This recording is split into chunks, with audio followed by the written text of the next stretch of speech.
महाराजांच्या पालखीचं वैशिष्ट्य या रथ सोहळ्याचं की 29 वर्ष झाली मोरया संस्थान खंडाळा पारगाव पुणे सातारा जिल्हा इथून हा चिले महाराजांचा रथ जीवर या ठिकाणी येतो।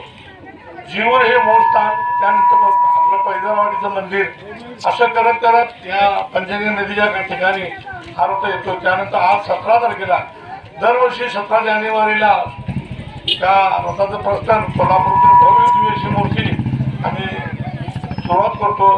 त्यानंतर त्रिमूर्ती आज संध्याकाळी पोहोचल्यानंतर मुक्काम होईल आणि असा उपक्रम हा 29 वर्ष चालू आहे। गुरुमाऊली सद्गुरू धोंडराम बापू राणा जयसिंगपूर हे चिले महाराजांचे परमपूज्य भक्त आणि शिष्य म्हणा, त्यांच्या आशीर्वादाने हा रथ सोहळा सुरू झालेला आहे।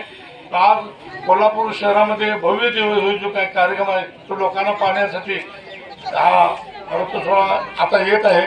आता रथाला प्रस्थान होईल। अवधूत चिंतन श्री